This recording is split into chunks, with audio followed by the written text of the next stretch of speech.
चलो, आज हम परिवहन और संचार की बात करने जा रहे हैं।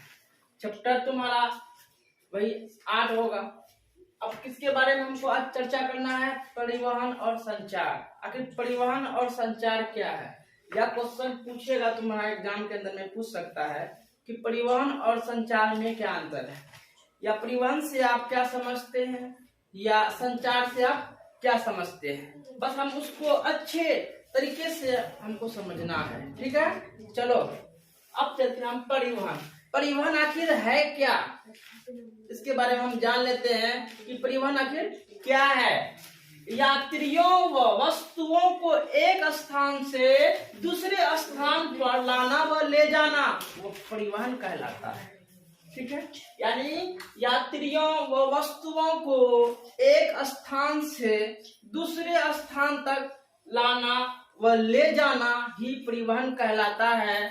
बोलो, परिवहन समझने में कोई दिक्कत नहीं है, बिल्कुल परिभाषा तुम्हारी सामने है, ठीक है। यानी यात्रियों व वस्तुओं को एक स्थान से दूसरे स्थान तक लाना व ले जाना ही परिवहन कहलाता है। जबकि संचार जो है तुम्हारी यहाँ पे, संचार जो है संदेश, विचार, दर्शन आदि के आदान प्रदान को हम संचार कहलाते हैं, समझे। यानी संचार जो है संदेश, विचार, दर्शन आदि के आदान प्रदान को हम क्या कहते हैं? संचार कहलाते हैं। समझने में दिक्कत? परिवहन भी तुम समझ गई और संचार भी तुमको समझ में आ गई होगी। चलो अब देखो, दो परिवहन और संचार का उपयोग पर जो निर्भर करता है वो किस किस पर डिपेंड करता है। बस हमको ये चीज जानना है कि जो परिवहन और संचार जो है उनका उपयोग जो है किस पर निर्भर करता है। बस हमको उन चीजों को जान लेनी है। एक वस्तु की एक वस्तु की क्या कहता है, उपलब्धता वाले स्थान से उसके उपयोग वाले पर लाने ले जाने की हमारी आवश्यकता पर निर्भर करती है। जबकि देख लो, ये जो तुम्हारी है यानी एक वस्तु की उपलब्धता वाले स्थान से उसके उपयोग वाले पर लाने ले जाने की हमारी आवश्यकता होती है ना। लाना ले जाना तो वो हमारी आवश्यकता पड़ती है, उस पर हमारी आवश्यकता पर निर्भर करता है। अब चलो, ये तो तुम समझ गई होगी यहाँ तक। अब आगे चलते हैं। परिवहन के साधन, आखिर परिवहन के कौन कौन सब साधन है इनको जान लेते हैं। क्योंकि परिवहन है यानी यात्रियों वस्तुओं को एक स्थान से दूसरे स्थान तक ले जाना क्या कहलाता है? परिवहन कहलाता है। अब परिवहन के साधन मुख्यतः 3 है। परिवहन के साधन को अगर हम बात करते हैं, परिवहन की साधन की अगर बात करते हैं या विधियां की बात करते हैं तो वो 3 है।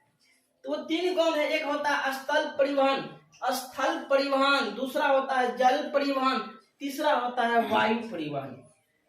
देख लो, अब देखो हमको इस टॉपिक को अच्छे तरीके से समझ लेना है।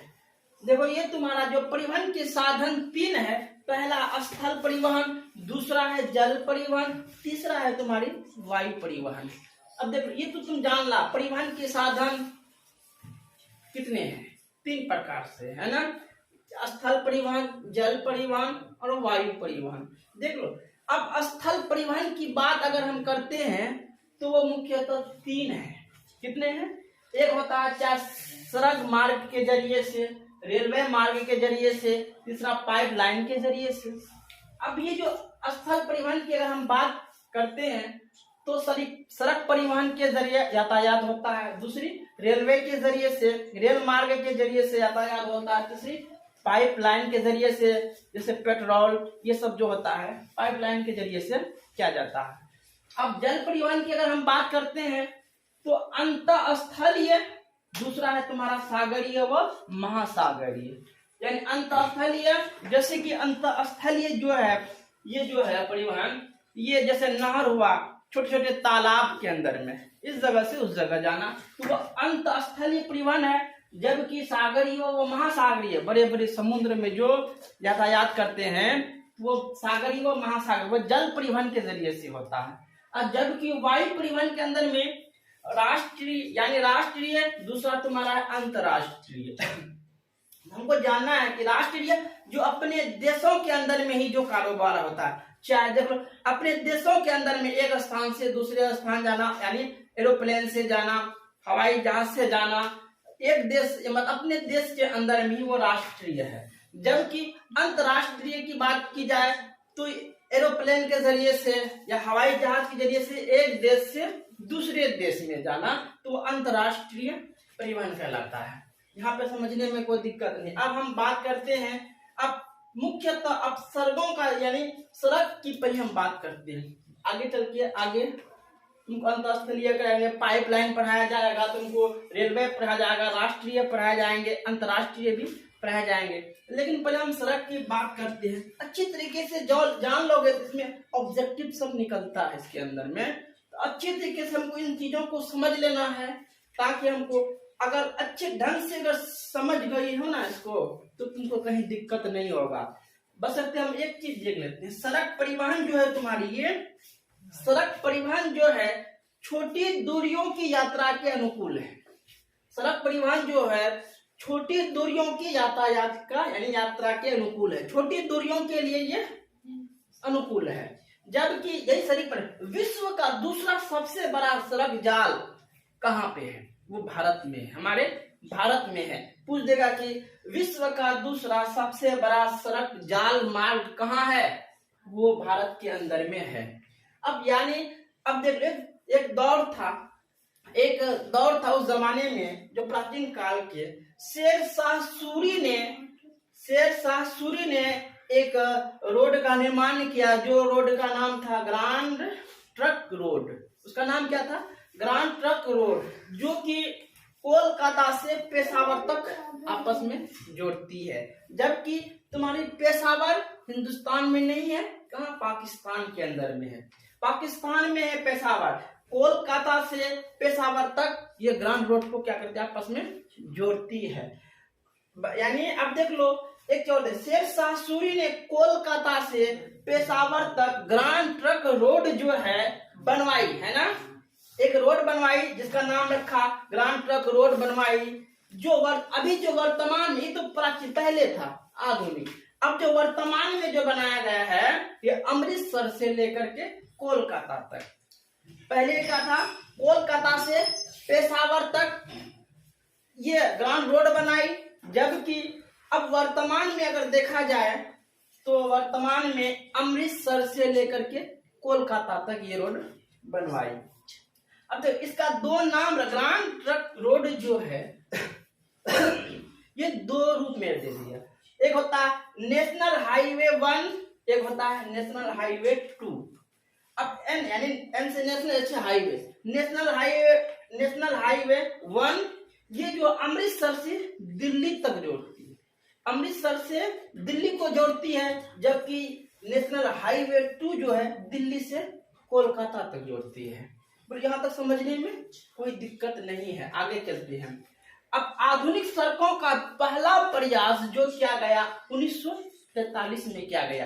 या तुमको इस चीज को याद रखना है, आधुनिक सड़कों का जो पहला प्रयास किया गया वो कब किया गया? 1943 ईस्वी में, जो नागपुर योजना के तहत, इसके तहत नागपुर योजना बनाई, उसके अंदर में एक पहला प्रयास किया सड़क बनाने का 1943 के अंदर में। लेकिन उस जमाने में ये असफल रहा।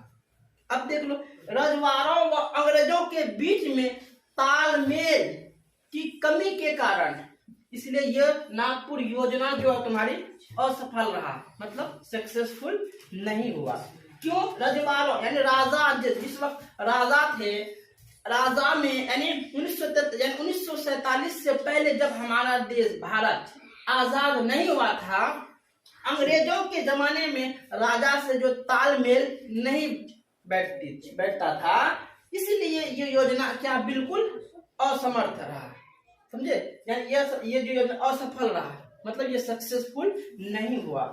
अब देख लो, आजादी के बाद सड़कों की दशा सुधारने के लिए एक 20 वर्ष योजना चलाई।